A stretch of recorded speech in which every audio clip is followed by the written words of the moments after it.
Hello everyone and welcome back to Java Forever course. Currently we are learning how to create Boolean expressions or making questions.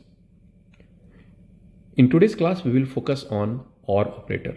In the last class we learned about AND operator, in which we used 2 ampersand for AND to connect two Boolean expressions and we evaluated the final result. In today's class, rather than using AND, we will focus on OR. We'll take an example and understand how OR operator work when you have two Boolean expressions.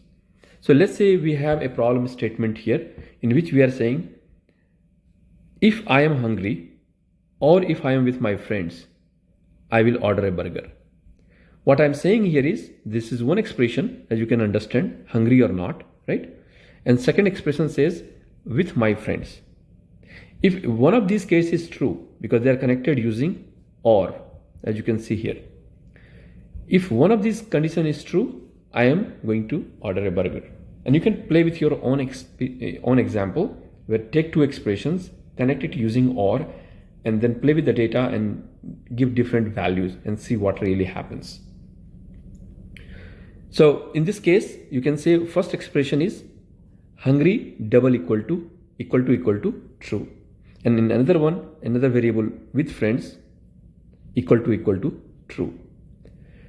With these two expressions, I'm going to connect using OR, because as you can see, this is OR and that's why I used here OR.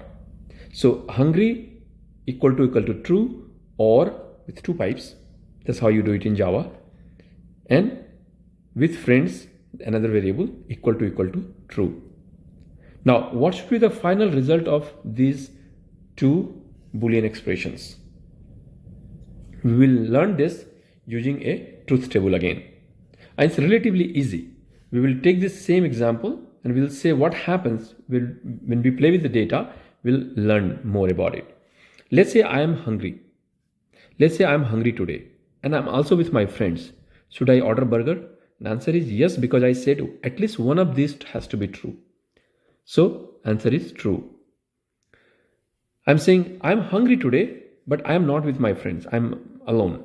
Should I order burger? Should I still order burger? Answer is yes, because I said either I'm hungry or I'm with my friends. I'm gonna order burger. So answer is still true.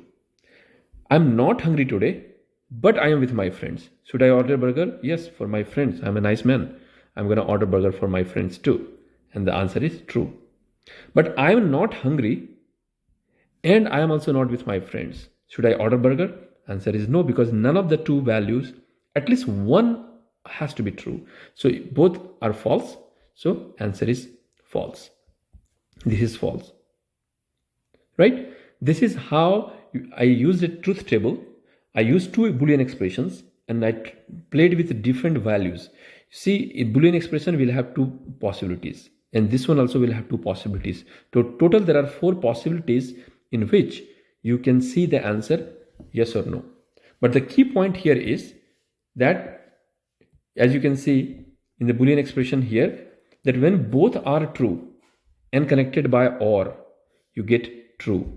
When both, at least one of them true here and true here, you still get true.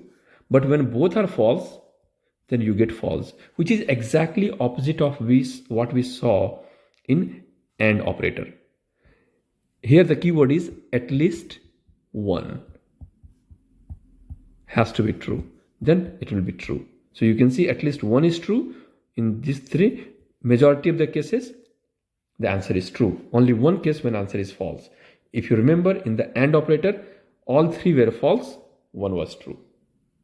With that, we are good with OR operator. I'll see you guys in the next class.